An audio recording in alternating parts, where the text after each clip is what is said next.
All right, we are now recording. So I was just going over the agenda, and sorry that I forgot to press record before that, but we'll keep on going and catch that up in the link below. Again, face masks, aprons, and gloves, just some PPE of what your plan is for your clinic and how you plan to maintain that. Team and clinic management, again, just some of those dynamics of ways for scheduling and things like that if you are not a single practitioner in your clinic. And then we talked about communication with our patients and ways that we might be able to support each other in not reinventing the wheel with some of those resources of sharing it potentially. So I know there have been some conversations on our page about that, and I'm happy to share anything that I create, and I know some other people have as well. Eden Therapy as well, she had some great resources for people who use Jane already that she posted the other day. So that's just, yeah, some more resources that way and things that we can kind of share so we're not all doing the same thing right now.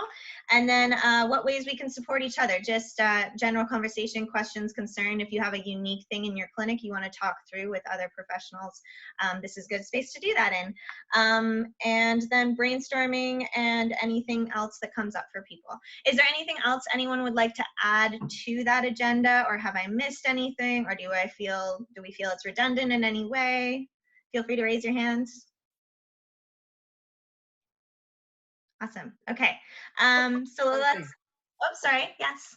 Did you mention potential fee increases? I can't remember if you did. Okay, you did. Okay. Yeah, that's a big one for me. I think it's I'm really conflicted of whether that makes sense right now, and also that it'll be across the board for our whole clinic. So I would love to hear how people are feeling about that. And I also know normally I give 2 months notice, and this wouldn't be 2 months notice based on what we plan to do. It is a little change that way. So yeah, we'll get to that one. That's the third thing on the agenda for sure. So if everyone's happy to start, if there's anything else that comes up, raise your hand. Again, this is not me just needing to chat at you. I really want everyone to have input on this, just so that we can have it in a controlled way and kind of go from there. So measures and consideration of the restart plan. Has everyone finished their restart plan, or kind of have a good sense of what that's going to look like? You can turn your mics on if you want, or you raise your hand, whatever. We're just opening the conversation. I'm trying to just figure out wording. Most people don't want to read much. A lot of these are like turning into 3 pages long. I'm seeing no one's going to read that, right? Like, so I'm just trying to make it as normal English, straightforward as possible. And so that's what's taking a long time for me, is just the wording. Mine is actually 9 pages. Which is ridiculous, but I plan to have a very condensed version on the website and a link to the full one, and then in the actual email be like, these are the key points you really need to know if you're planning to come in for massage therapy. And again, it's like, it's a work in progress. I think we're going to adapt that document ongoing as we figure out new measures and more information comes available of what we're actually allowed to do and not allowed to do, or should be doing, recommendations versus requirements. It's a lot of navigating what that actually looks like. Kirsten, Kaya, do you want to chat as well? Yeah, sorry, I have my daughter's name on my Zoom too. Oh yeah. One of the things I was thinking that we were going to do is a video where we are actually going to have myself or Tara be the client and just sort of be like, hey, welcome to, and then it walks through. So it also gives that visual, because I agree with you, Heather, and I'm sure if I wrote it, mine would be 9 pages long too. And that would be like chapter 1. So yeah, I'm trying to figure out how to not overwhelm clients with too much reading and different options. But one of the things we thought of was a video. I love that. I think also, like, I don't plan to, I want to have that available to people, but I have no intention of like, everyone's not going to read that, but at least it's there to access. I think that's important to have the full document somewhere in your communication, whether it lives on a page on your website that people can click on, but having it in writing somewhere, because I think our liability insurance is pretty gray right now. So I feel more protected knowing it's in writing somewhere in the world that people can find it. So just something to keep in mind. I do plan to, like, no patient's going to read the 9-page document, but at least I know we have it in writing somewhere and it's accessible to people. Just a way that I'm going about it. Again, if you feel that you just want to put out an email with the key points, that's probably more than enough. And it's just a way that I felt protected. Manisha, if you want to chat. That was actually sort of speaking to the point, which was that I've sent out an email to my clients and I was just trying to figure out if I need to, like, it sounded like from some of the language from the CMT that we were supposed to have it posted somewhere, and that just seems a little excessive to me. So I was hoping that the email would be enough in terms of the full plan, and then I'll just remind clients of, like, the relevant things of when they're coming, right? Around, like, what I expect around the washing hands and not coming into the clinic early and all that kind of stuff. Does that sound sort of enough to people? The full plan, I think if it's accessible somewhere in your world, even if it's a copy of the email that you post, just so that people could go back and reference it on either your website or your online booking or somewhere, I think is a thing to just protect yourself more than anything else. I don't think there's any standard that's been communicated around it necessarily, like this is exactly how you need to do it. But they did say that you should have access, like your clients should be able to access it and the CMT should be able to access it at any point, right? So I think that is important to use that terminology as much as possible. And I'm happy to share my ridiculous document with you guys because it is really tedious and annoying to do. So I don't think again, sharing of resources, let's not all create the wheel. There's enough to open a practice right now to begin with. I'm happy to share that and for you to post it to whatever and alter it how you want. It's already in a Google document, so it would be easy to kind of change it to what makes sense for your clinic too. Kelsey, I think, is next. Yeah. I was just going to second what you said, that I think a video and the email serves one purpose, and then the really long, tedious, boring, but very important document serves it's like for protecting yourself, the email. And I love Kristen's idea of a video because too, I think that's going to instill a sense of comfort for people knowing what the practice now looks like. I think that's really cool. So thank you for sharing that. Yeah. Kristen, do you still have stuff to say or is your hand just still up? Okay. Does everyone feel comfortable with that? Can we move on to the next thing? Or does anyone still have anything to say on that front? Cool. No. All right. The clinic layout. So I changed my entire clinic and it was heart-wrenching. I used to have, basically my clinic was a little cozy space that was supposed to feel like a living room when you walk in. We had tea, we had all sorts of fabric, beautiful chairs, and all that's gone. She's gone. So I am actually in the clinic right now. I can show you guys what I did. I moved our clinic desk. So you can see we have two very sterile, and I don't think those are even far enough apart. So we're probably not going to use them at all. And then the desk is here. So the entryway will be here. And basically you're going to go straight into your clinic room. So that's the changes I had to make. The plastic chairs are ones we can wipe down. All of the rooms are very sterile and not very pretty anymore, but it's a necessity. So those are some of the changes I made. I'm probably just going to have one treatment chair out here for our waiting space, but we're actually not getting people to wait in the waiting room at all. They're basically going to wait outside our door or in their car. We open the door for them. We escort them into the treatment room. They are going to stay in there and actually take payment in the room because we have a Wi-Fi terminal now. So we're not using our front desk much at all because I only have 670 square feet and 3 treatment rooms plus washroom and laundry room. So it's tight quarters. So that's something we plan to do. And I think the taking payment in the room just eliminates the amount of potential crossing traffic through our waiting space. So if anyone wants to speak to that, just talking about social distancing and ways that they might need some help figuring that space out, if anyone wants to raise their hand about that. Or is that all good? Oh yes, Andreas? Yeah, I'm in a slightly, well, we're all in a similar situation, and I think I noted it somewhere that I've never spent so much money to make my clinic look so barren. one of the things, we're a home-based clinic, my wife and I, Jana Asman, Hands by Sea Massage Therapy. So one of the things we've had to take into consideration is the movement of air throughout the home and the building itself. So along with you and Stara, minimizing things, new desks, new chairs, because we had a lovely cozy space, carpets, the whole 9 yards, all that's gone, stripped out. We're actually also adding exhaust fans to each room. Wow. We've eliminated our waiting area. It is now going to be walled off and just be a separate entrance for Jana, and my patients are going to come straight into my room from the outside as well. We're installing a second sink now. So we used to use the bathroom to wash in between as well. Now we're installing a second therapist-only sink next to our laundry facility. So yeah, those are some of the additional things we're taking on as well. So it's yeah, I feel for everyone.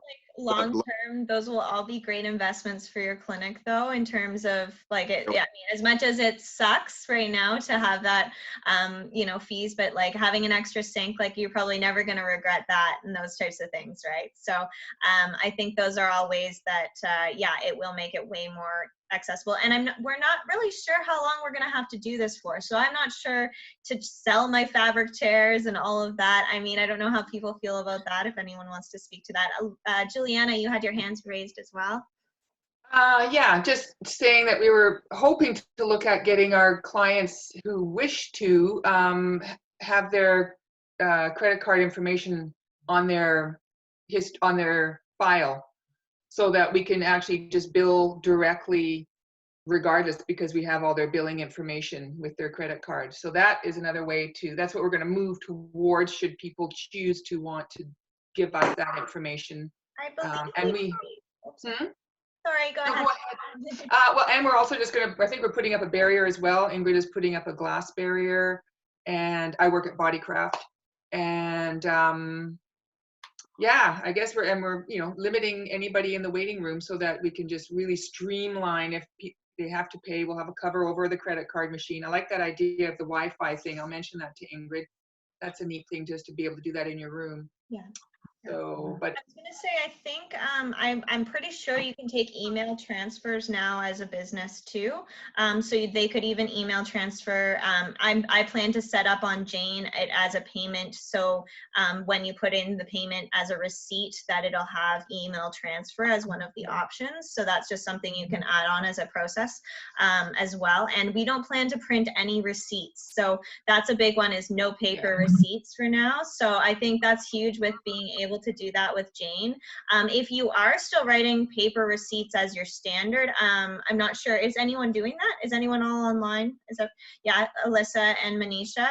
I don't know what you guys plan to do for that. Do you want to speak to that at all? So I was thinking at first that I would just keep doing it, because I'm a home-based business. I don't see that many people in a day. And I thought I'll just do it first thing in the morning with clean hands, and then just like lay it out for people to grab at the end.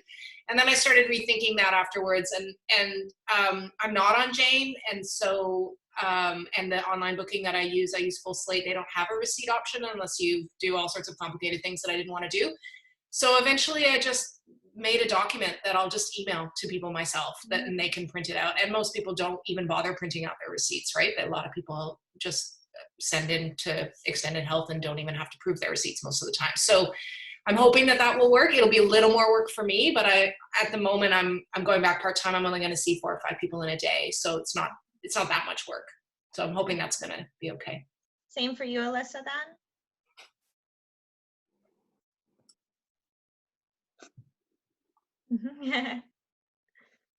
Your microphone there. Oh, yeah, sorry. Of all the details, I actually hadn't even thought of that yet, because my brain is such a dangerous place right now. But yeah, I had thought about maybe, and this is again more waste, but actually just quarantining them in a baggie. I just send them away with a little baggie. They can leave it for a couple days until they want to actually, But I like the idea of just doing a document better. But I'm kind of a dinosaur that way, so we'll get there. I think you can easily do like an editable document potentially that then you could just print each one kind of individually or email it off from there. But I think that it's just another thing to think about, isn't it? And Alyssa, if you want to chat with me about it, I can show you what I've done. Awesome, thanks, Anita. Yeah, send me a note. Kelsey, did you speak already? Your phone. We can't hear you. Okay, that's better. There we go. So just in terms of upholstery in the treatment room, I'm curious to know what people's perspective is on this, because it seems to be a little bit of a treatment room right now, and it has commercial grade carpeting. It's new, but it's carpet. And then I also have drapes on the windows for privacy and to keep a dark space. And so I'm curious what people's take is on that. Yeah, Heather. As far as curtains go, I mean, some people are going as far as to hang clear shower curtains, like a second layer in front of the drapes. But I mean, my hope is that our clientele aren't licking our drapes anyway. I have some liquors. No, just kidding. Some of the stuff, extreme. It does seem extreme. some of the stuff feels a little bit extreme. I mean, unless your room is really small and the curtains kind of make up one of the wall that they're going to brush against when they're getting on the table, I wouldn't worry about it that much. Or I guess the other thing is if you're adjusting it between patients, then obviously that's a different thing. Like if you're having to open and close them all the time, which I'm guessing you don't have to. I mean, I never touch my windows during a treatments because they're always closed. So that's something to consider. I think the commercial grade carpet, I mean, I think that's just, you take extra precaution in your cleaning between patients. And I think, it's not realistic for people to rip out flooring at this point. That seems a little much. Area rugs might be one thing if you do have control over it, obviously, Okay, thanks. I've already got it offered to someone, but if they don't take it, I don't use anymore. I have those I have one of those floor protector mats, like for a rolly chair, So if you want it, if this other person doesn't want it, you could just put that under the head of your table, and then at least for dripping purposes, that's a part of the floor that you can wipe down easily, if you want to. Yeah. So you could even get a shower curtain for underneath of that head of the table too, and wipe that down each time if you were that concerned about it. That would be probably the most droplets plate, is where they're going to be face down.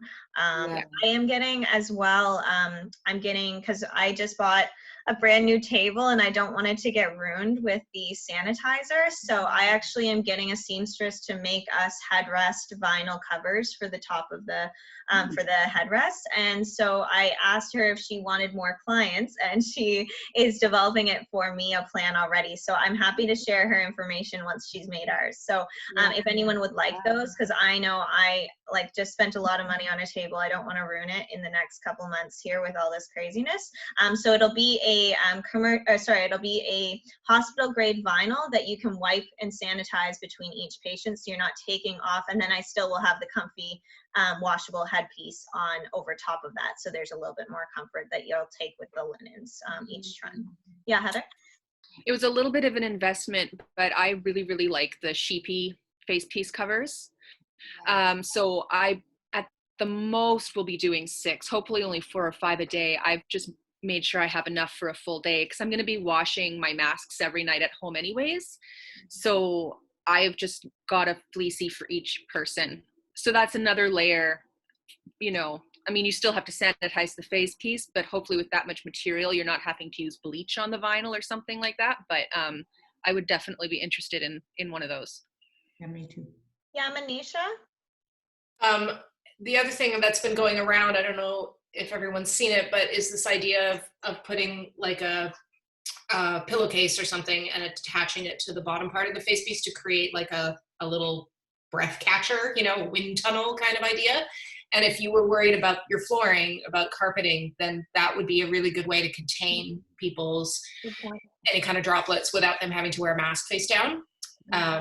So my face piece is different because I have a LeverTech table. And so what I've done is I've got flat face pieces. So I'm going to use 2 and put them down through and then clip them. So it's like that far down below people's faces, but it seals it off and it doesn't feel claustrophobic. And then I just switch it every time. Do we have to remove all of our carpet? What was that? Sorry? I don't know who said it. I think it was Elizabeth. No carpets in there. Mm. I'm just wondering if we have to remove all our carpets from our treatment room, like No. the rugs. Area rugs, is it? Yes. I think it's a personal judgment, honestly. I'm not going to make that call for you. I think if it's something that's easily removable from the room and doesn't, that it might be a good idea. I don't know. I don't know how everyone feels about that. I don't have any in my room, so I'm not focusing on that at the moment, but who else does? And I'm just wondering if it's required. Andreas? I was going to say, I was just going Is it required? I don't think so, but as it pertains to the reception area where they said to get rid of all fabric, chairs, etc., I think with that notion of fabric, if you can remove it from your room, that might be something you'd look at. I don't think it's required. It hadn't seen anything in it for the room specifically, but by extension, with the clinics, with the reception area not having fabric, I would think the same would hold for the treatment space. What about our rolly chairs? My rolly chair is fabric. Andreas, yeah. I have a rolly chair as well. Mine is vinyl, but you can buy vinyl covers for your chair if you want. I think there was a place, barstools.com, had them for $20. And Leslie? I think your mic's off, Leslie. I can't hear you.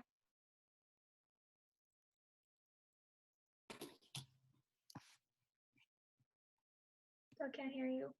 I don't think it's a Zoom setting thing. I think maybe your mic isn't enabled on your computer or something like that.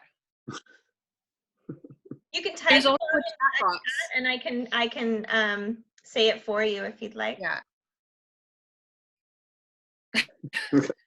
Oh, sorry, I missed a few comments on the chat. I've been not focusing on that. So sorry, people, if you were addressing us. Don't know how to get your camera working, Marita. I don't think we need to see you, Marita, but I can try and turn it on from here.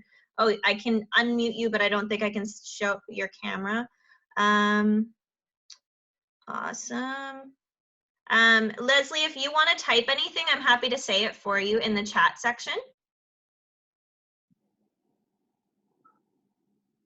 As far as area rugs go, the only one I have in my space is in my waiting room, and I was trying to decide if I want to pull it out, but people are going to spend so little time in there anyway. Like, I think a lot of those are judgment calls, honestly. It's a space by space thing. I think if it's something that can't be washed in my treatment room, I'm taking it out for fabric things. Personally, that's my decision. I also just bought about 10 very small, thin blankets for all the rooms to share so that we can wash between each patient, because we were big, plush, beautiful blankets before and things like that. So all those little things that you would use multiple times before washing before, I'm not doing obviously anymore. So I think if it's something that can be removed or that you can't wash down between each patient, it might make a good plan. Yeah, in the treatment room for sure is what I'm thinking. The waiting room. Again, yeah, it's like if people aren't hanging out in there, is it going to become a big risk for it as well? Again, are people licking your carpet? I don't know, but let's move on. How many people want to talk about like clinic dynamics in terms of, do we have a lot of people or multiple people in a clinic? I think Kirsten had a question. Yeah, Kirsten. Yeah. Can you hear me? Okay, all I was gonna say with Kelsey with the windows is that you can get either at Home Depot frosting for windows, or I had this in general because I have the home business, you've been here, and I wanted privacy for us. So I had ABC Printing come and put up the frosting, and then you just clean it exactly like you would a window. So it's a good investment in the long run anyway. That was the other option. You can do it yourself, but it made me go crazy because little bubbles showed up. So I just got ABC Printing to do it. I'm just going to come back to the carpet question because Leslie's question was for wondering about the carpet, would it be clean where the person doffs their belongings and gets on the table? So yeah, like how you would clean the carpet in between if you do have commercial carpet. Is that what you mean, Leslie, or more a area rug? Or both, I guess. It's the same thing. Yeah. Anyone have any carpet cleaner or anything that they have planned for if they do have carpet in their clinic? Well, I wonder if alcohol, it's just a spritz of alcohol over the area, just because it dissolves and dissipates so quickly, but it is such a killer of all things. Maybe just spritzing, you know, that general area will be helpful and not make it wet. Another thing to consider, which is kind of a cheap way to kind of maybe control things in the moment without replacing entire carpets, is those pieced together foam mats that you can get for absorption mats. They can be wiped down between patients because they have a coating on them. We use them in the collective space for babies and things, for play groups and stuff. So they're an easy, like they're not very much. You can get them at Walmart or Canadian Tire. They piece together so you can make it as big or small as you want, but you could put that underneath where the major places that you might be having to disinfect, and then you could just wipe that down like any other surface. So that maybe would be a short-term solution for right now. So then you're not replacing area rugs, carpets, those types of things. Just a suggestion. Sarah, I'm just sort of here in the background trying to be distancing while I ring. Awesome. Thanks, Sarah. If you need anything, Sarah, just message or let us know, and we're happy to talk for you too. All right, is everyone good on carpets and things? Can we move forward? Oh yeah, Sean? Just turn on your mic there, Sean. Oh yeah. I'm just wondering if anybody has any concerns about clients' clothing and what they do, what we're asking our clients to do. I can speak a little bit. I just plan to have them use the chair, the treatment chair, for containing their belongings, as well as the hooks on the back of the door, which I plan to sanitize as much as humanly possible after each treatment. I do not plan to buy more plastic bins or things for people to put their belongings in. I think that's excessive, especially if there's no fabric materials that they can contaminate within the room other than the linens. That's just what my plan is. If anyone else wants to speak to their plan. Manisha? I'm lucky enough to just have access to a few plastic bins, so that's what I'm going to use. And I'm going to have individual bins for each treatment set up already with the clean linens, so that the linens aren't just sitting out on my shelf open to the room. Yeah, so they'll be all sealed up in the linen. So I'll make up the bed and then put the bin on the chair for the person to put their clothes and belongings into, and then it'll all get cleaned out and I'll just rotate them around.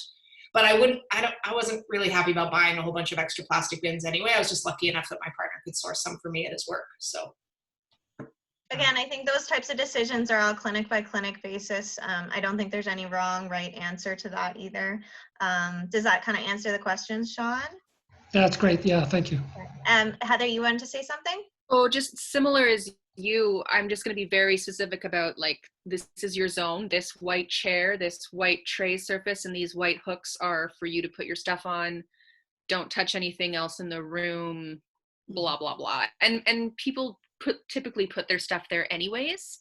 So it's not going to be a big change from the norm. It's just a different chair because my old one had a cloth seat on it. So yeah, same. And I'm also, there's no trinkety stuff within the room, but I do have some decorative items that I'm not moving from my reception space because people won't really be out there much, like plants and things, because I'm like, there has to be something pretty in this place. So that's my personal decision. If other people are upset by that, we can rearrange later. But yeah, again, Andreas?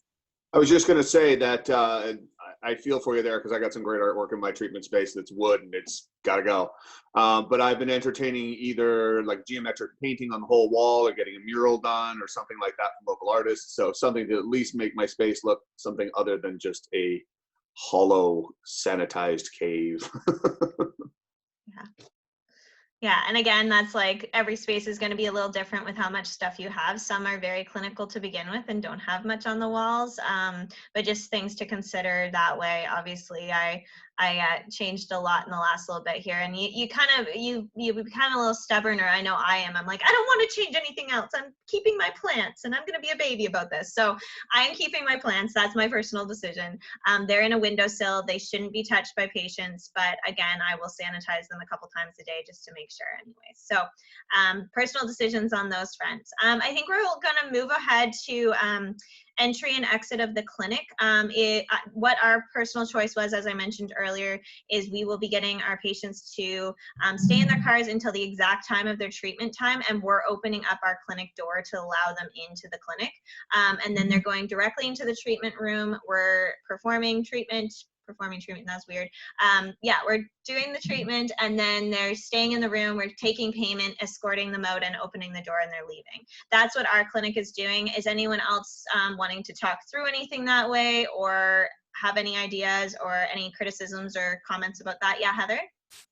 I'm by myself right now, so, and I also have a huge space, so I've kind of got a lot of perks that way. But especially while it's just me, I'm going to ask that people wait in their car if they're really early, but because they're not going to be crossing paths with anyone else in the clinic, I'm just going to have the door to my clinic propped open for them to come in without having to touch anything. And then while we're in treatment, I'm going to close and lock the clinic door so that no one usually does come and go when I'm in treatment anyway. Like, we're not a walk-in type building, but that way we know we're there alone. I can leave doors open, because essentially the whole clinic is my treatment room right now. And then when I come out and I wash my hands and do all the things, I'll then go open the clinic door again and leave it open with a rock so that they don't have to touch anything for my clinic on the way. They still have to leave the exterior of the building, but that's their problem. Yeah. Yeah, and I think it's important to also have that in your waiver too. I know I am. If like you're like, I'm not going to be wiping down the entire elevator between each patient and things like that are on the exterior of the building. That's, again, just not realistic. I will try and do that at least a couple times a day, which they did recommend.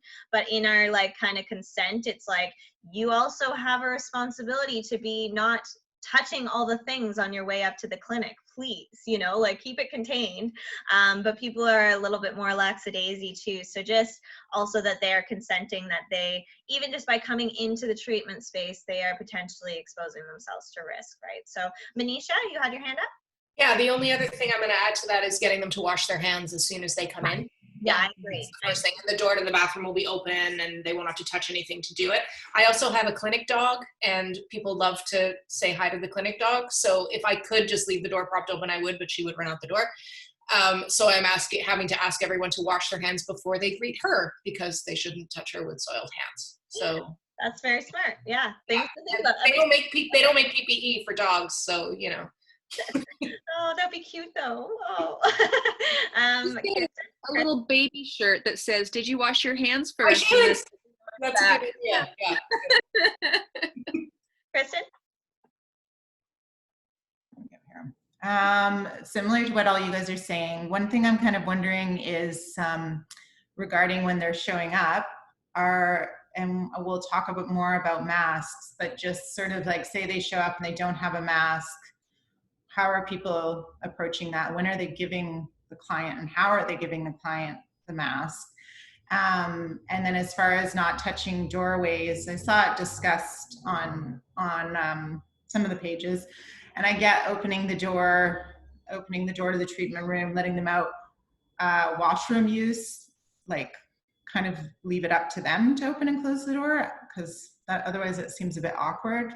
Anyways, so yeah, mask use when they arrive and washroom use. Thoughts? Yeah, I think the mask use, I'm not going to allow someone in the door without having a mask of whatever sort. So whether I go to the door and hand them one at a distance, I'm not sure. I haven't really thought of that whole process. There will be multiple people that show up without masks. We just bought quite a few of the blue disposable ones for that purpose of, you know, everyone will be having one at least. I have no idea how uncomfortable it's going to be with them face down. I think that's like, again, case by case basis of whether people will choose to have them face down with a mask on or not. I will be wearing a mask the whole time. I also am a bit confused, and we can even get into that conversation and kind of link it with our own PPE as well right now. I'm a bit confused whether to use face mask that is a cloth mask or the disposable one. From my understanding, and we were talking through this, Jennifer Olson and I were chatting through it. From my understanding of what the RMTBC versus the CMTBC, the difference is that the disposable one is more likely that you'll be covered by the insurance if you are Beck insurance versus the cloth ones. So that was my interpretation of it. I'm also open to hearing what people are planning to do for that. But yeah, Kristen, I think like just that's my plan, is just to at a distance hand them a disposable and say you can't enter until you have this on your face. I don't know. Everyone else want to chime in on that one? Heather? Oh. Is everybody wanting them wearing them the entire time, or are some people mostly worried about like in the treatment room during direct contact? Just curious. So I've been wrestling with this like everybody else. So where I've come down to for now is that I'm gonna ask clients to wear them when they're face up. I'm gonna wear them when they're face up, and that's all I'm requiring. And I'm open to wearing it the whole time and the client wearing it the whole time if that's what the client wants. So that's what I've come to now. I'm hoping, I mean, I'm not starting for another 2 weeks, so I'm also hoping that in the next week or two, we'll start to get a picture of how this is going in the province and in our community. And I don't know, it's so hard, right? I mean, masks can create more problems as well as solve problems. So, and then I was thinking, well, if people are putting on their masks after they turn over, well, then they have to sanitize their hands first before I have to sanitize my hands, they have to sanitize their hands, then we put our masks on, then we continue, then we have to sanitize again, then we continue, right? Like, if you really want to do it properly, that's how it has to be done. And, or that's what I've heard. I don't know if anyone really knows how it has to be done. So yeah, it's tricky. And I'm going to use cloth, and I'm going to have disposables on hand for clients if they don't bring their own, which I'm hoping they will. Yeah, and I really don't know. I talked to a chiropractor in town who said she's not doing masks at all, and that her colleagues are doing masks and hoping to phase them out within a couple of weeks. And like, there's just such a huge range. And I'm not an RMT member, so or a RMTBC member, so I didn't get the information from the RMTBC. But I feel like our due diligence is to do what was approved by the PHO, which was the plan that the CMT sent us. So that's what I'm going with, which said they're not required. So that's my take. Okay. I know that everybody. Alyssa, you want to speak to that as well? Just a couple of comments. I don't know if any of you guys have tried wearing a mask in the face rest yet. I went to emergency chiro a couple of weeks ago, and I could not breathe. The mask just went right into my face, and I breathed it in every time, and I couldn't. It was not fun. So I do worry that that might be the situation for others. And the other thing too is, I'm sure you all know how many times people blow their noses and things like that when they're on the table. Like, what do you do if someone's just like snotting inside their inside their mask, right? Like, there's so many little things that that's a really good point, Alyssa. I think like yeah, it definitely is not practical probably for them to be face down with. I know most patients can't breathe even without anything on their face and in normal conditions. So I think the face up, Manisha, what you're saying is like requiring them to wear it when you're working directly on their face or like, you know, close to their face, and you're also wearing a mask. It's just also that like, this is the protection for you part. You're protecting your transmission by wearing one yourself. So that's protecting them. But I think really instilling in our patients that it is important that we're protected too. We're here for service for you, yes, but I don't want to get it and not be able to offer my services to other people. So I think that's like, how do you control that? And I think this is, again, probably going to be one of those things that everyone feels different about. And it might be a little trial and error. I might start with disposable and then go into cloth. I have no idea. I don't have an answer to this basically yet, is what I'm saying. Juliana, do you want to speak? Yeah, I was just gonna say, you know, if they come in with their own mask, just to be aware that is it fresh? Have they worn it somewhere else? So I kind of feel like I want to give them a fresh mask when they come in, just so I know for sure that that mask is clean and sanitary. Excellent point about all the snot running and the nose blowing when you're face down and the difficulty breathing. Maybe that pillow slip hanging underneath the face piece would be good face down for that.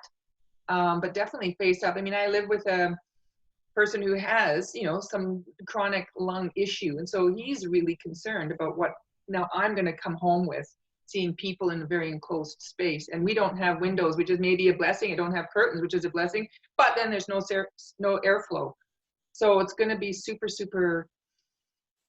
interesting. And I'm hoping, like you say, Manisha, after a few weeks, you know, things will, I don't know, who knows, right? Like, I mean, we have 2 weeks after this long weekend to see if everybody behaved, you know, if we get a little spike in things.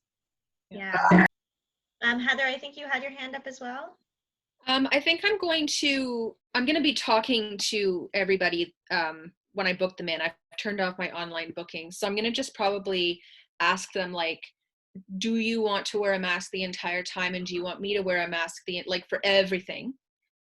I'm going to wear a mask for the entire treatment. That's my plan. I'm trying to figure out the fogging up of the glasses situation.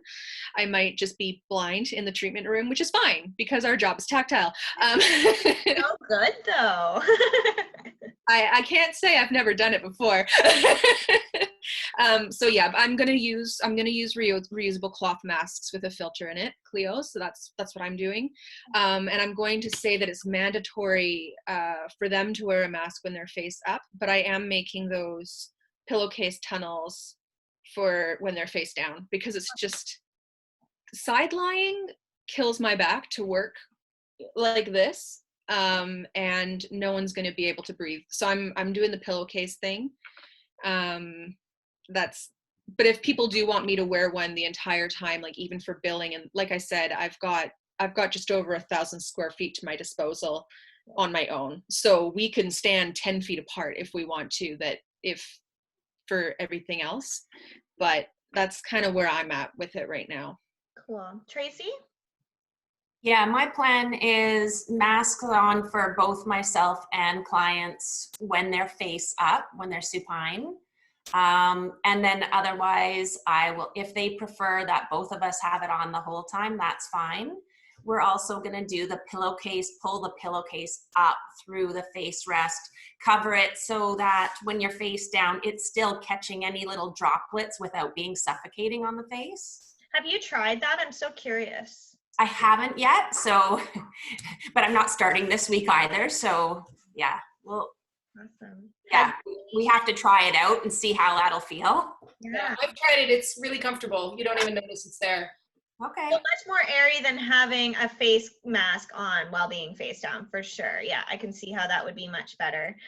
That's awesome, guys. Does everyone feel comfortable with that? I don't think we're going to come to a conclusion that we all wear one or the other, and I'm not trying to judge anyone on their decision of what part of the treatment they wear it or they don't wear it. I don't care. I just think it's nice to have a conversation so that we all kind of know what everyone else is doing. Does anyone want to speak? Oh, Kelsey, yeah.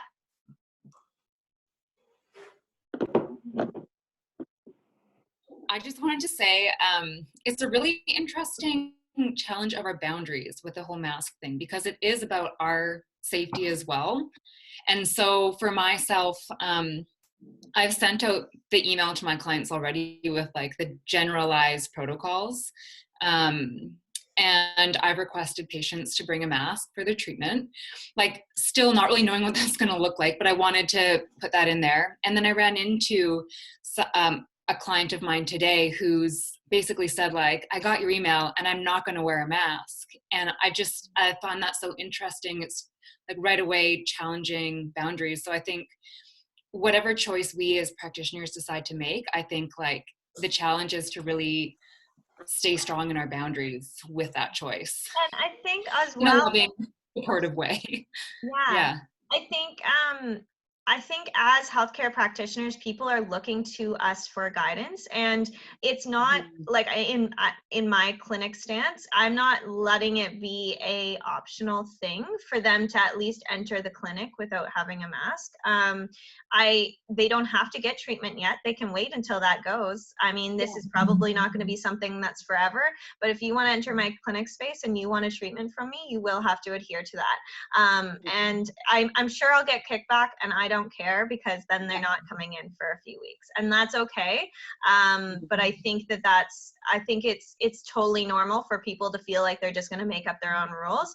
But it's still your space, and you're still the professional in that setting. And I think massage therapy is a gray area in a lot of ways. People don't always see us in the same lights that they see, you know, nurses and things like that. But we are healthcare practitioners, and I think our health and providing long term is very, very important. So I'm personally, that's my stance on it. I'm going to be pretty firm on that. And with all my practitioners, if they don't follow the sanitation process, basically it's not happening, because we need to protect each other as a team as well. So that's my stance on it, is to be pretty firm on that. I don't know if that helps Kelsey or not, but basically, yeah, then okay, you don't need a treatment then. That's basically what's going to happen. And Yeah. I mean, not to say that I won't say that they don't have to have it on the entire treatment. That's one thing, but I think entering the clinic space, it's really important that they have it on. Yeah, I agree. It was more just a statement of like, this is also, I just feel like it's a good opportunity for us to really like get firm on our boundaries. And that's a good lesson for those of us who haven't sent out our communication yet, to be really clear and concise with that communication of being like, this isn't an optional thing. I'm not asking you to. I'm saying if you would like treatment, you must have a mask entering this space. Yeah. Then that leaves less room for people to have some kickback too. Yeah. Manisha? Yes, I just want to second that and say that we need our clients to be respectful of us being healthy and the space being healthy and all of our other clients being healthy. So if someone's already giving pushback around that, then maybe you don't want them in your space right now. Who knows what they're doing in the rest of their life, right? And who knows if they're going to fill out the questionnaire before they come in and all the other things that we need them to do to stay safe. So yeah, I think that's really, really important to stay firm on that stuff in a professional way. And I also just wanted to say to everyone that I really, really appreciate how accepting everybody's being around the differences that we're all doing around going back to work and what that's looking like. I really appreciate our community and how non-judgmental we're being and supportive and cooperative we're being. So thank you, everyone. It means a lot. Well, it's a professional judgment. Everyone's been in this for various times, and there's no right or wrong answer. That those standards are so vague. You can interpret those so many ways, and that's why calls like this are effective for, you know, trying to get some congruency around what we're doing here. Jenna, you want to speak? Yeah, I actually just had a question. Is anybody have any treatment rooms that don't have any ventilation? And if they do, are they getting HEPA filters? Oh, good question, Jenna. Yeah. Anyone have an answer for that?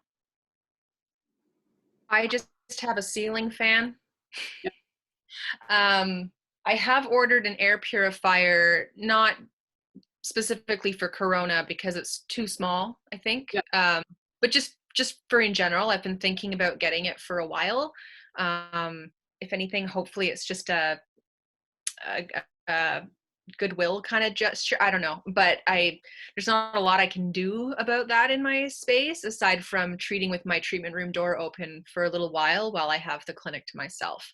So, which hopefully gets us through the crazier part of this, and hopefully BC doesn't have a crazy spike. And I mean, the reality is BC has done so well. Vancouver Island has done even better, and the Valley's done even better. So like, we can't relax and we can't take it for granted. We still have to do all the things, but like the reality is we're in a really good place compared to somebody working in Metro Vancouver, Fraser Valley, Ontario, Quebec, right? Like we are probably not actually going to have much COVID related stuff walk through our doors. We're probably being heavily over diligent because we have to, but we've had like 2 cases in the Valley, I think. And one of them, my brother-in-law knows, and he got it when he was traveling in the States way at the beginning of all this. So we're probably in a really good place to not need to have a total freak out about everything, right? Like, do your due diligence, but hopefully it's overkill. Yeah, I 100% agree with you. There's just those people out there that, like for my mother, she's like, I can't believe you don't have ventilation. Like, what are people gonna do? And I'm thinking, well, I don't think people are gonna have a problem, but I did get one HEPA filter because we do have one room without windows, and I think I'm just gonna go with one for now and see how it all pans out. And that's a small room. My clinic doesn't have it. We're on a heat pump, and so it doesn't have windows that open. So 2 of the rooms don't have windows, or it just has a return air, and that's it. So we're again kind of trialing that and seeing what that's like. If I have to do more ventilation, I will. But I was also gonna just kind of see what that's like. I think wearing masks will probably control a lot of those issues as well. So if you were in a space where you couldn't ventilate more, I think the importance of both people wearing masks for longer portions of the treatment is probably something to consider. Yeah, we have zero ventilation, unfortunately. Yeah, So yeah. okay, Cool. That good on that front. We're moving right along. I think it's important to get into the fee increase, because this is probably one of the most important things for us to be kind of somewhat united on as a community. This is my stance on it, is as a clinic owner, I am trying to make it affordable for my practitioners as well. But that being said, I want to keep my doors open, and it is a huge expense as a clinic owner right now to wear all the costs of all the sanitation, whether you're a single practitioner or whether you have a team that you're supporting as well with this. So my thought process is to increase our fees by $5. We're currently at $105, so we'd be $110. $2.50 would come directly to the clinic as our overall sanitation, and then $2.50 will go to my practitioners for their due diligence of doing the standard practice of sanitation between each patient, because they are seeing one less patient a day in our clinic, because we have 30-minute breaks between each clinic or between each appointment. That's my personal opinion on that. I obviously would love if I'm not the only clinic that's making a stance like that. I also will not be giving the 2 months notice that I normally do for a fee increase, because this is something we're incurring immediately. So again, am I really far off in that? Does anyone feel they have a strong stance on it? I am very much open to suggestions, or if they think I'm up to lunch, or if I'm going to be way higher price than everyone else. Obviously, that's not what we're trying to create. But yeah, that's kind of where I'm at, is like, I want this to be a sustainable thing that we do. And I also really need to have all of the proper equipment and diligence in our cleaning. So I also want there to be some emphasis on my practitioners to maintain that level of standard. So that's why I'm giving them $2.50 extra per patient too. So that's what my choice is as a clinic owner. Andreas, you want to speak to that? Yeah, I'm on the exact same line. It's going to be ridiculously expensive. We're going up by $5 as well. We are, I think for the start, we're only going to offer a maximum length of 45 minutes, just to limit our exposure. So our fee for right now for the 45 is $95. So we'll be going to 100.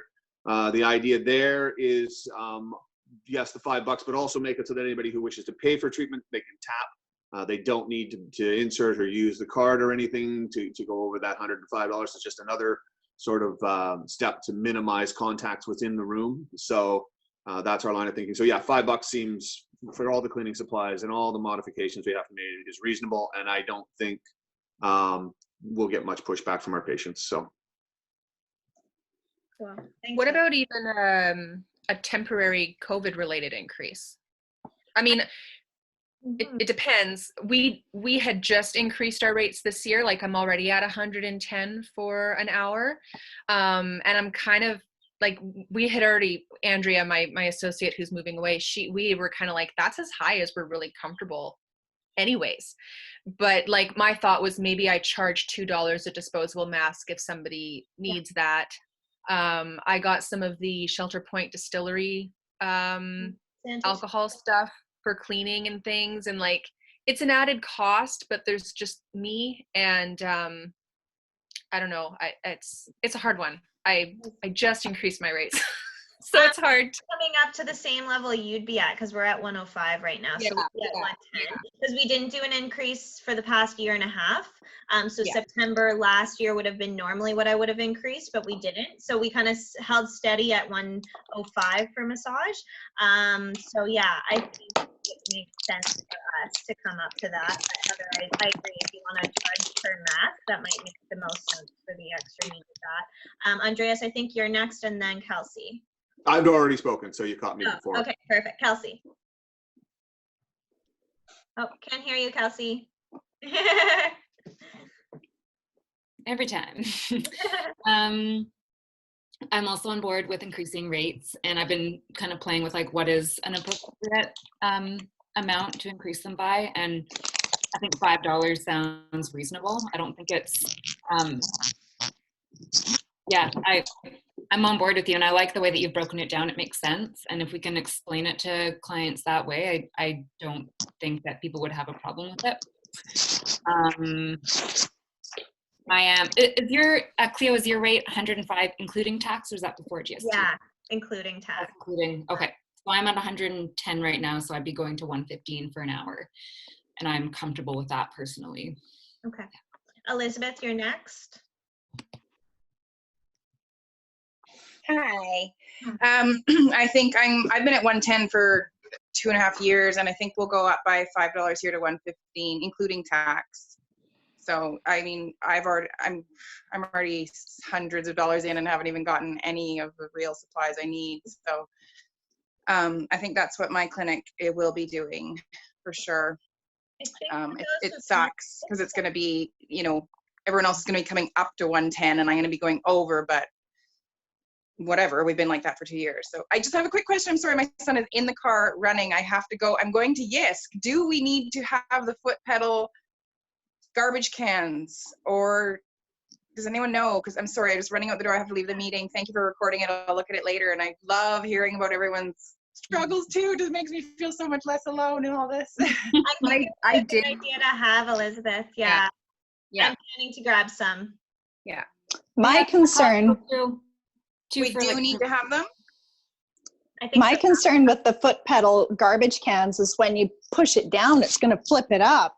And so what's going to happen to all, you know, the little germs in there? Like, are they just going to go?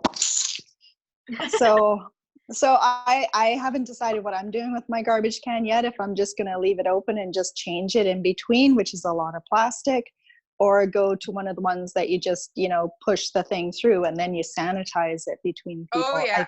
Like a flip. The one that has the little, I think I'm going to do that, because the idea of pushing down, some of them are really quite violent when they. Thank you guys so much. Bye, Elizabeth. Kristen, you're next. Yeah, my thought on the fee is comfortable going up with 5. Like, if I think about how much we've all forked out in these last couple of days without even starting.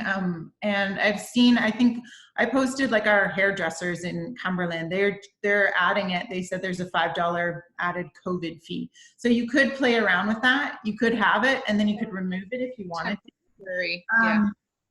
I think 115 is very, very reasonable. I don't know, I haven't heard anything as far as coverage goes with our extended health, if they're changing their amounts. The other thing with TAP is that I've noticed, and I don't know what everybody uses, but I notice now when we go to the grocery stores, the TAP amount has been increased during this time.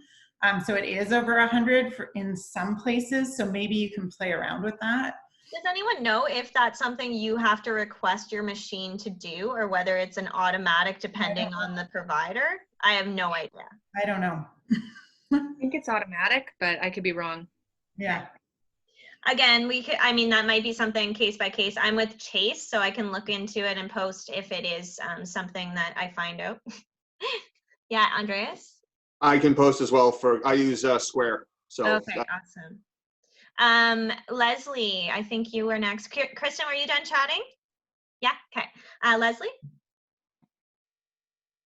Can't hear you. Oh, yes. Soft closed foot pedal, garbage cans, 25. Little garbage bin right there. Yeah, if you want to type out, Leslie, did you have anything to say?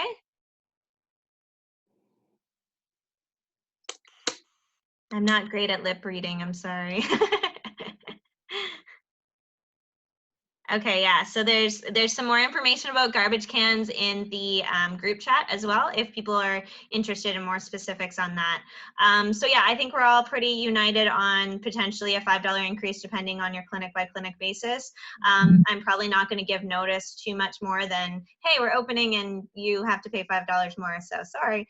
But that's just circumstantial, and if I get in trouble with the RMTBC, then I deal with that later. But there's lots of regulations right now that I'm like, ask for forgiveness later. Yeah, Kelsey? So is it just a question, it's a business question, is it standard then to give the 2 months notice before increasing fees? I think it was a standard at some point, but I don't really remember where I read it or how long ago that was a standard. I've always just done that so that my customers were comfortable with that. I have never had any pushback from any patients on our fees. We're always like around a $5 increase every year to 2 years based on what the industry standards are for the area. So I always have kind of chatted with other people or put it on the group and increased as I saw that it was kind of on par with other people. But that being said, this won't be any notice really at all. It'll just be if you would like a treatment and you plan to come in during this time, that there will be a little bit higher fee when you do come in. So that wouldn't be normally how I would communicate it with my people. So I don't know if there's any, does anyone know if there's an RMTBC standard or a CMT? There is, Alyssa? Do you know what it is? I just remember from when I was in school, so sorry. I I remember too, but I'm like, I don't know if this is special circumstances. Oh no, I think we're probably fine. Like you say, ask for forgiveness later. That's what I'm doing. I didn't post either. I won't be posting. Yeah. Okay, cool. I think that's great to be united on that front too, because I'm like, I don't really care. They can get me in trouble for that little one. It's fine. Cool. Are we happy to move ahead? The next one is start dates. And honestly, this is going to vary so much. So I don't know that we really need to speak to it too much. I plan to have a soft open of our clinic by Monday, the 25th. That being said, I need to reschedule so many people, and I still have people in my schedule this coming week because people book so far ahead that it's a bit of a gong show. I'm sure a lot of people it's going to be for so long, and basically I've just said for people to be patient. We're not really seeing new patients for a little while either. I just plan to catch up for a few weeks. Also, I don't have my online booking open, and I won't for probably a month either. Those are my choices. Does anyone want to speak to any of that? Yeah, Heather? I'm trying to figure this out because like I'm basically going to be calling the people that I've worked with the longest and trust the most at first. So I've got my online booking closed, and I thought what I could do is disable my online booking, but then give individuals permission as I go.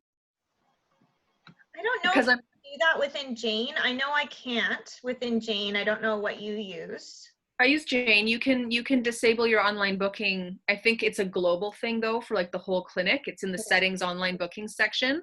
So everybody would be affected, where you can disable it and then you can give individual people access. So when they're logged into their patient profile thing, there will either be a book online button or there won't be. Yeah. So, but my thing is like, I haven't sent out a list to my whole clientele because, you know, there's some people that haven't been in for a couple of years anyways, or they've moved away. I don't want to bombard people. Everyone's already been getting so many emails from everywhere about this. Yeah. But also because I'm not going to be bringing back everyone right away, I don't really want to say, I'm open. Oh, but you can't come in, right? Like, so I'm kind of in this, like, I should tell everybody, but at the same time, I kind of want to keep things small and quiet for a while. So I don't really know what we have to do as far as announcing our reopening or whatever, right? I think it's case by case too. I think it's like whatever your management strategy is. And if you really wanted it to be like, some people aren't opening until July or August at this point. So I think no one would be shocked if you didn't open it fully to everyone right away. There's also like a lot of people I can think of that I'm like, I don't know that I'm comfortable with you coming in because you're so immune compromised. So this is the first time in our practice that we might be able to turn away people that we don't feel comfortable treating because of the amount of risk they could potentially be having. And again, that's a case by case basis, but I would feel more comfortable with saying no to someone that I was really, really scared of them contracting it and it actually being more life threatening to them because of their conditions that I know they have. Again, I think there's no right answer to that either. Alyssa? This might be a bit controversial, but I just wanted to share with you guys. I actually decided, because I have very regulars, and I'm limiting how many times the frequency that they can come in initially, because the weekly people, I said you can come in bi-weekly, and then every 2-week people can come in every 3 weeks, and then monthly people will stay at monthly, because there's just not enough appointments to go around. No, and that's the tricky thing. I might be bumping people that were in the schedule, but that had pre-booked months ahead to get the people that I need to reschedule back in. And I'm sure people will be pissed about that, but I'm like, you know what, bear with me. We're doing our best right now of ways we can manage that. And to keep it even, I mean, if someone can't come in and they haven't been in for 4 months, I might need to, you know, prioritize those that really, really need it right now. And I think that's, again, there's no right answer to that too. Yeah, that's a good point, Alyssa. Kelsey?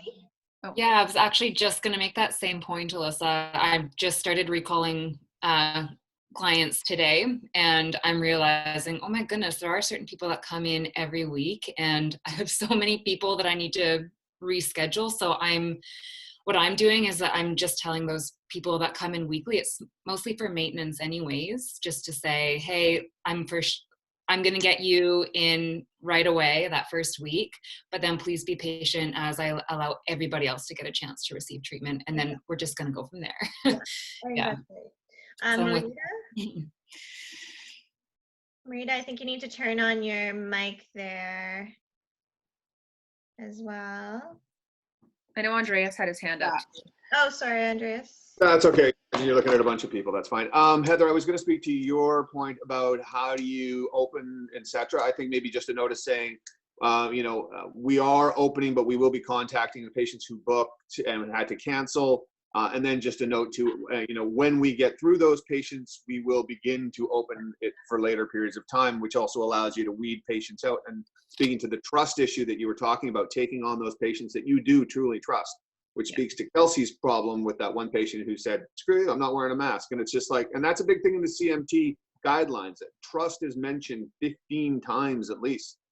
And, again, that's one of those things that you could use as, therapeutic relationships done. If you're not trusting me, I'm not trusting you. End of story. Goodbye. Thank you. It's a business. It's your safety. It's your family's safety. And if they're not willing, even in that statement, that I'm not wearing a mask, that's just flat out disrespect to what I believe. And that's it. We're done. Yeah, I agree. Make it walk away. Marita, I think we can hear you now. Okay, that's good. Yeah.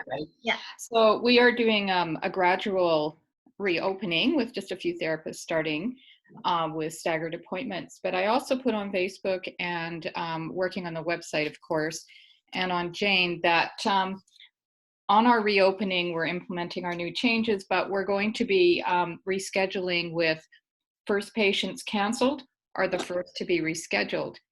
And looking at our patient list, again, like most of you, we have reoccurring treatment people or patients coming in. And if it's not critical, if it's not chronic acute pain, then they're just going to have to wait a few more. It's going to be a challenge with getting everybody in, but there will be some people that maybe immune compromised that now maybe is not a good time. So that's also helpful too. But I just think to have the transparency with people that this is how we have to do it and it's the fairest way possible. I agree with that, Marita. I think that's everybody. Yeah, I think that's really important. I think it's good to have that. Maybe you get through everyone getting in once, and then you come back to your regulars and fit them in appropriately. But I don't think that's I don't think that there's any strategy that anyone's going to be particularly, heartbroken about. But it has to be fair to the patients too. Of like, there's been so many rescheduled appointments over 3 months. Like everyone's waiting, right? So trying to prioritize as best as possible with that. Manisha? Well, and also some clients aren't ready to come back, right? Like they don't feel safe coming back yet. So I've had a couple of those already that have said, maybe at the end of the summer, we'll see how things go. So that opens up some space too. Yeah. We've got, I think, Heather, you were next, and then Juliana. So I had two thoughts in mind. One was, oh God, now I'm blanking. So with regulars that come back weekly, I'm basically going to tell them, like, we're going to for sure book you bi-weekly. And if I happen to have space in that middle week, I'll call you and we'll see about getting you in that week too. What was the other thing we were talking about just now? People compromised, rescheduling. Yeah. So I have 2 elderly and one in particular who has some health concerns who've recently called me really wanting to get in. And both of them come in like once in a blue moon. So my plan when I open is to get them in first before I've seen anybody else, right? So we get all those people taken care of together. And then start seeing the people that might be more likely to be out in the community and potentially whatevering. So that was my thought there on that. I love that idea. That's great. Juliana? Yeah, that's a great idea, Heather. I have one woman particularly that she's just like desperate to come in when I sent her my last cancellation letter. And it's like, I can't wait till you're letting me in again. And it's like, oh, and she's so compromised. Yeah. She desperately wants to come in, but maybe I can try and get her in first thing. I mean, I'm looking at also having to cancel. I think I have to actually cancel a couple of people because I have people booked already when we're going to open on June the 9th. Yeah. And those are full days. And I'm just thinking, I don't know if I even have time to, because we have a half hour in between, but I think I might even need more time till I sort of get into the groove of cleaning up between patients. So that's a weird one to try and cancel someone. But also, most of my clients are already regulars anyway, so it's like I can't make up for what's lost. And like you say, and we've all been saying, everybody, we just have to do the best we can. We are all doing the best we can, and I don't know. It's going to be interesting. We're going to figure it out, but we have to ask for support and understanding. And if not, like you say, Andreas, well,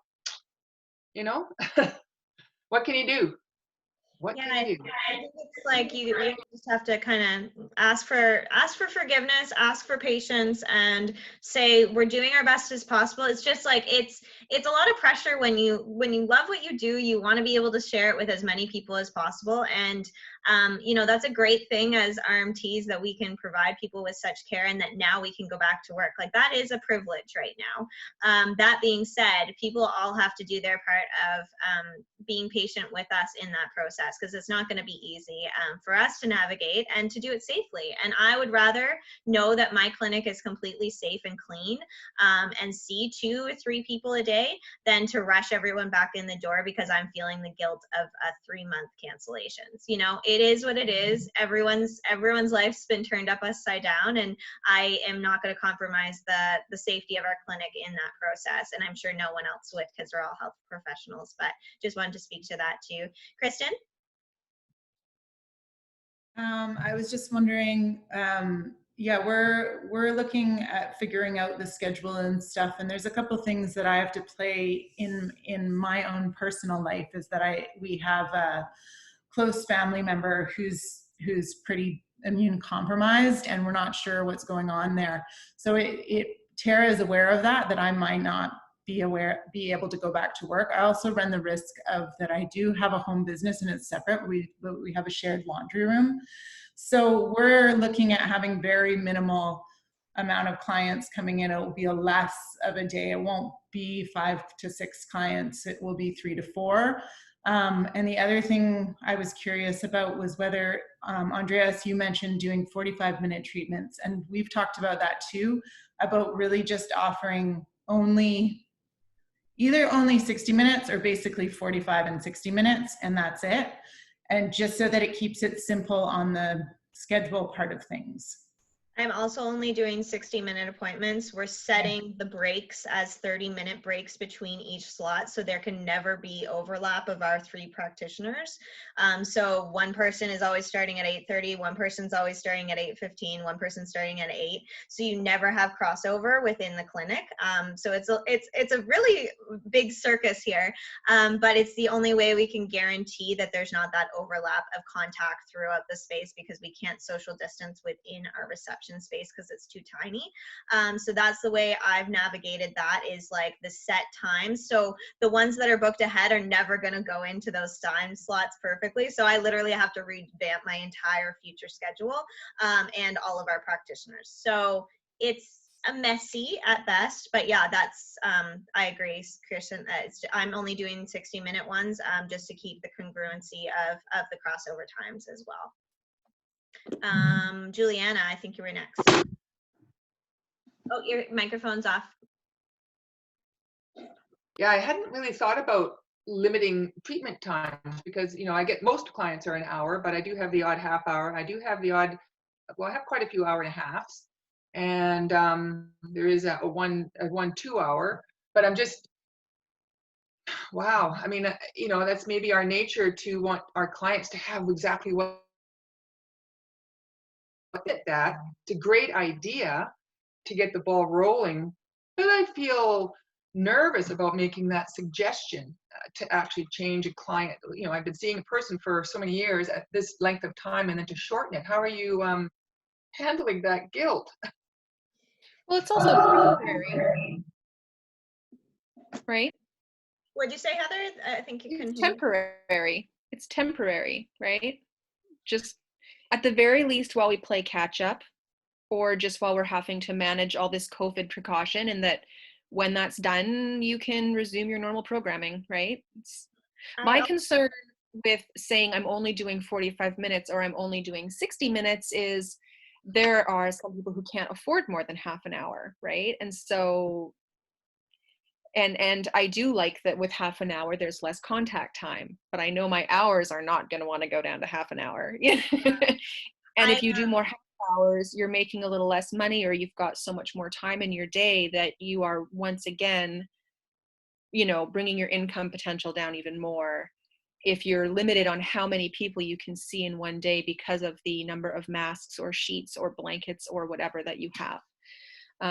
I'm probably just going to say I'm still doing half hour, 45-minute, or an hour, but I'm not doing longer, because I don't have many that do hour and a half anyways, but just to take it right off the table for now. I find like the way we have to coordinate, because there's 3 of us as well, is going to be different for you. But I find like if you were in a clinic where you were having to coordinate those start-stop times just so you're not crossing over, a way you could do it is, even if it was a half-hour treatment, but that it's in that hour slot, you would just get a much longer sanitation time so that you're not crossing over at the same time. Obviously, that's even more income impact. So I am just going to encourage the hour for now, just until we get our feet under us. And like, it has been a nightmare to try and coordinate the 3 schedules so they're not crossing over. So that's just our way to do that within our clinic, of making that work. But if you were working by yourself, I mean, that's your own doing. You just schedule your half hour accordingly. And if people aren't booking online, ideally I'd love to move back onto online booking. That's why we're setting the half hour slots as breaks for those sanitations, so that it lumps people into those time slots, so that we don't have the crossover happening when they book online eventually. So Juliana, that was you. Do you have more? Is that good? Okay. Andreas, you were next. Yeah, I was just going to say, speak to Heather, say, we're also offering half-hour treatments as well. We're not just limiting. Again, our situation, much like yours, Heather, is my wife and I can isolate our room, and we're going to slot in the half hour for the treatment. I mean, our biggest concern is that point where possibly our patients may meet on the way to the washroom or something like that. So that would be our only concern there. So, but yeah, I mean, 1 hour for us, again, it's that it's that exposure within a small space that really seems to be the biggest danger, and that is us. And so anything you can do to limit that is the way we're operating. So Manisha, you were next. Yeah, just as an alternate view to that, I mean, I work alone, so I don't have to worry about staggering times or overlap with clients showing up. But I have a few clients that do 90 minutes, and for me, it means I can book less people in a day. So I have less exposure in terms of less people, but of course they're there for longer. So I don't know how that, mitigates it, but just another perspective. Cool. Yeah, I agree. It's going to be a case-by-case basis for that. We just had to coordinate several different options for how we're going to schedule people in so that we're not all in the same treatment space. So that's just how I did it, so that when we move online, it will be set to the standards of that, right? So does anyone else have to speak to that at all? Or are we good on that front? Okay. So the next thing, we're getting down the list, guys, here. I know this is a longer meeting, but it's good to have all these chats, so I hope it's useful for you too. The next is kind of one I think we'll just have to post on the group if you have anything you want to share, but basically communication with our patients and sharing of resources. I think, again, like I'm happy to share my very lengthy plan with you guys if you want to borrow parts of it or all of it. And other things like communication on Jane, I think it's going to look a little different for everyone, but as much as we can be kind of united in some of the communication, I think that's important as a community too. So I think just post if you have things that you've already created and that you think would be useful for other people. The more sharing is caring that way. So that's great. And does anyone have anything to add to that or speak to that at all? Andreas? I was just going to say, I was just in contact with Jane this morning. For those of us that are using Jane, I'm trying to figure out when we send the reminder emails to them to have a link in it for them to complete the online pre-screening profile. I spent 40 minutes this morning wandering around and basically ended up just banging my head against the wall. So I contacted them and they said they're coming out with something of that to that effect by the end of the week. So that was just a conversation I had right before I got on with you guys. So Awesome. something of the week for Jane that will simplify it and not send us around the bend. Cool. Heather? My thought, the Jane screening thing they're coming out with, I don't know for sure. I could be wrong, but I get the impression that it's an intake form. Yes. Technically. It is. Which in their profile, they're going to wind up having 30 million intake forms. Because like, you know how it lists it on the side, the forms they've filled out? Mm-hmm. You know, when you're in their profile page? And I'm like, well, when you want to find their original one, like there's going to be this laundry list of intake forms they had to do every single time they came in for an appointment. Are you doing, is this the one that we're supposed to do every single, like every treatment versus? I think that or the day before or something like that. But I think the one Jane is making for us is essentially an intake form. And I'm like, well, I don't want their file to have 10 million intake forms in it. So I haven't looked at this part of it too much yet, but I was kind of thinking that maybe they would have one consent that they did the first treatment they came back after COVID, and then ongoing is the pre-screen consent that we do in the room. Yeah. But maybe I'm wrong. Maybe I'm out to lunch on that. But if that's not enough, obviously that's a lot of intakes to do. I agree. That's a little bit crazy.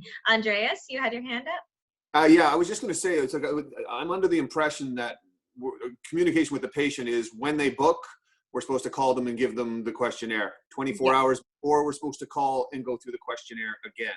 And then they have the written one as well. So I'm just wondering if them having to fill out the form is an equivalent to the communication.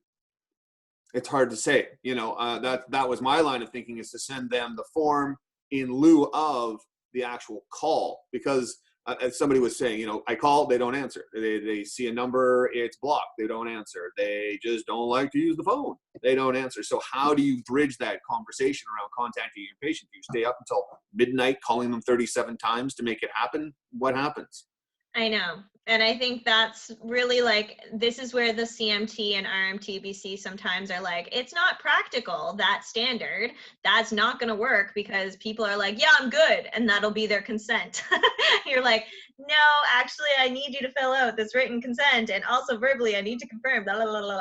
Anyways, but I think everything is going to be a little messy when you're actually trying to practice that. So I agree. Kristen, you had, yeah. Thanks.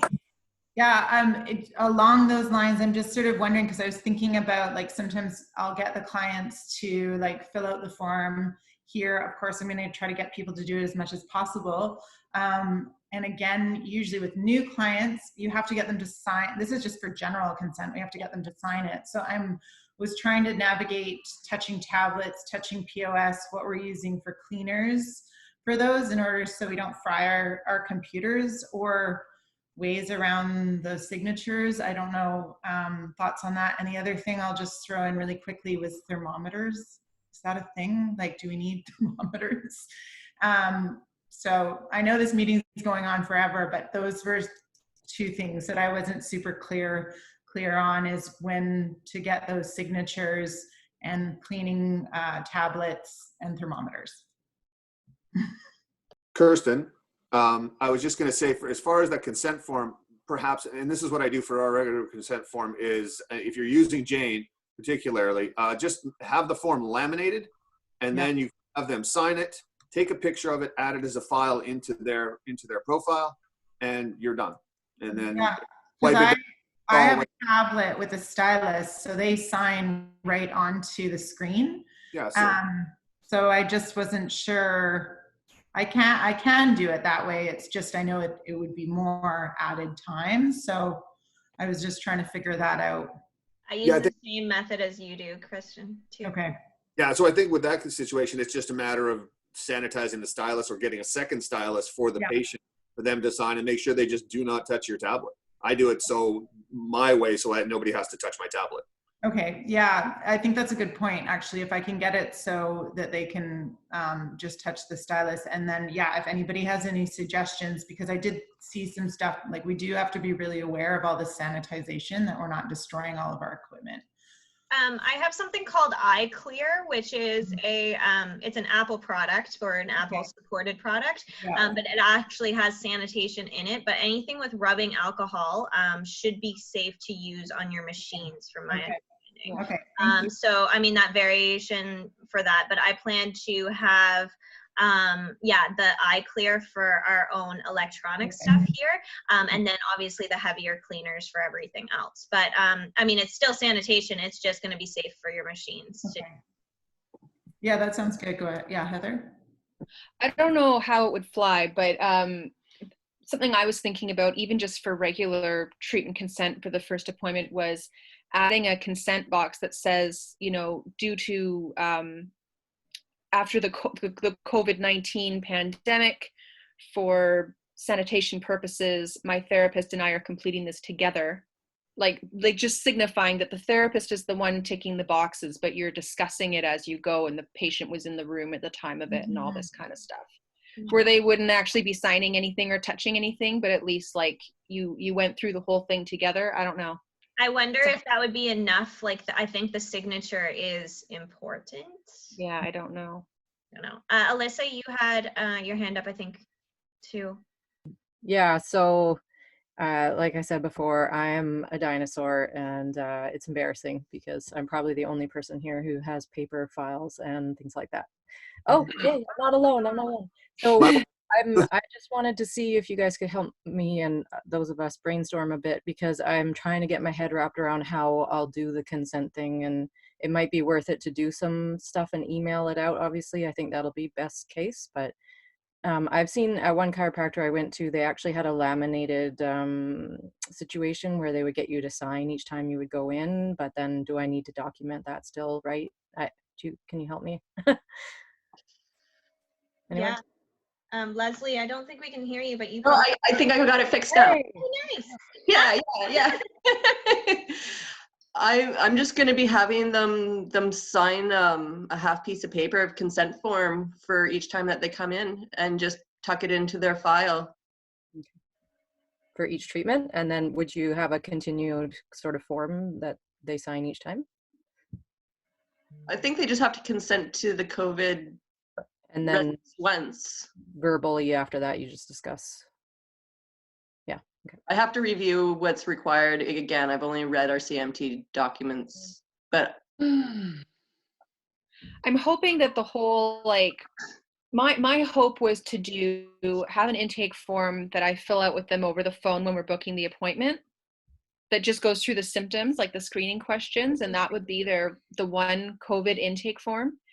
And then send them another intake form that's more just, okay, so how have you personally physically fared during this, blah, blah, blah, blah, blah. It's a chance to get updated contact information, any changes in their health, anyways. And then as far as the day before phone call or whatever, just maybe being able to open their chart for the next day saying, like, therapist has called the patient, run through screening questions, blah, blah, blah. And then having the follow-up day of stuff also in that same chart entry. So that's just part of their chart for that day's treatment. I also thought about just adding it into the subsequent chart of, like, we have discussed, have consented to treatment, have reviewed the COVID-19 requirements, and aware of the precautions and risk of receiving treatment during COVID-19 in every treatment. But then also the consent form will be emailed to them for I plan to do it once. I don't know if that's enough, but once of, like, this is all of the things you need to know. These are the and then the pre-screen is either the call or conversation or email that you have the day before, because that is very important. I think that portion of it, that you have had contact with them and know what their current state is, because it can change so much. So that's, I think, the part that's an added admin thing to a lot of us. But I think that will be enough based on what I plan to do. I think that's enough, but again, open to interpretations that way. I think, Andreas, you're next, and then Alyssa, was that yours? And then Kelsey. Andreas, do you need to speak still? No, I'm fine. Sorry about that. Kelsey, I think you're next then. Oh, can't hear you. All right, muddy waters for me too. I spent the last while doing up a screening questionnaire on Jane. I used Jane, and I added the consent to that questionnaire. So can I send that to the client before their treatment, or do they need to sign that consent in the office? I'm not sure about that. Does anybody have an answer? Not answer either. So if anyone else has that figured out, that would be great. they have to sign it in front of you once they've had a chance to discuss any questions they have. And that's all contained in the boundaries and consent course that I'm just completing. And is that every treatment though, or can you have one that's like an overriding one for all of this right now, and then you're getting a verbal consent after that? We only have to consent them about the COVID risks factors once. That's not going to change every time unless there's new risks associated. Great. But then given the nature of the virus, it's constantly changing is the other thing. The pre-screen comes in though, and I think the verbal consent that nothing's changed after they have signed that physical signage of that is why you're doing the pre-screen of, I think that's where it will be important to have it documented within each treatment, their current state and your current state, and making sure there's no changes to that due to COVID. I think that's the way I plan to manage it. Does that make sense, Kelsey? I think so. So basically what we're saying is like there'd be one consent form that's like, I know all the risks of COVID. I know that I have to notify them that if I get sick, I will blah, blah, blah, blah, blah, all that. They sign that one when they come in the first time after COVID. And then after that, one time. And then after that, adding something on each of your treatment forms that says They have not had any changes in health. We have verbally gone through the pre-screen. They're aware of the risks, and the therapist and patient are not experiencing any COVID-19 symptoms, and we're good to go. Okay. Yeah. So then just to clarify, that initial pre-screen with the detailed questions, can I attach the consent, the written consent, the signature? Can I make that all one document and just give it to them on their first? No, it has to be two separate things. I think so. Okay, so I can email them the questionnaire, but then that consent form, it can still be on Jane, but they have to fill that out here with a stylus. Which you can do with a stylus directly into Jane, like Kristen and I have done for the one that you're doing for treatment consent.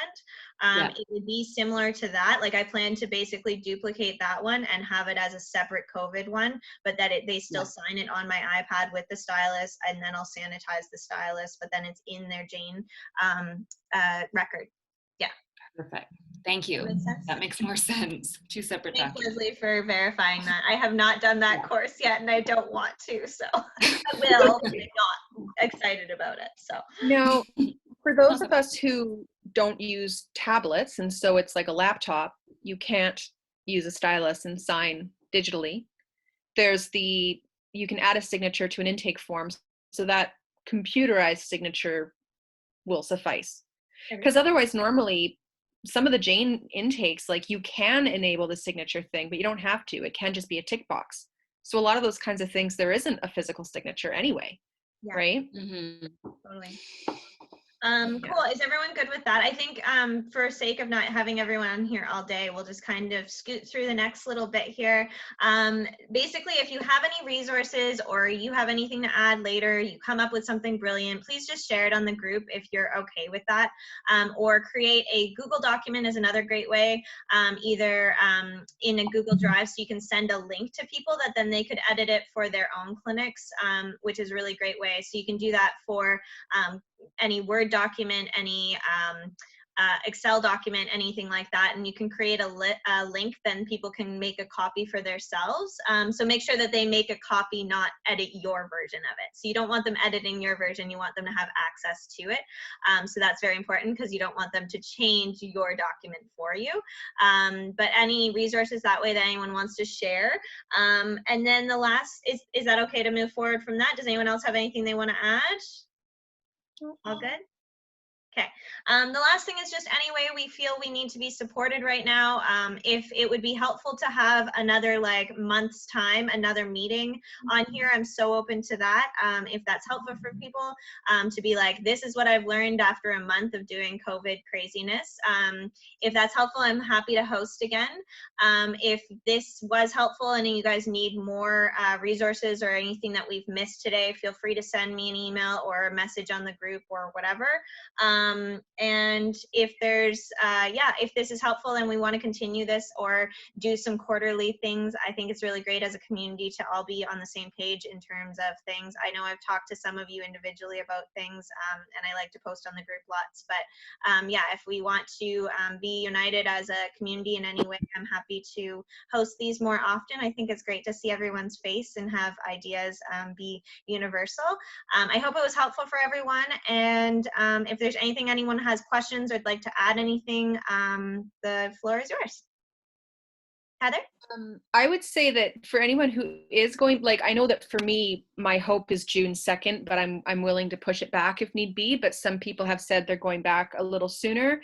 If after your first week back, you just write on the group page, this is how my first week went, just to kind of get feedback amongst other therapists that have gone back and just see if there's anything you can relate to or touch on or support each other with, but also for people who haven't gone back yet to get a little bit of an idea of what's happening. That would be kind of cool. I like that idea. Yeah, it's great. Leslie?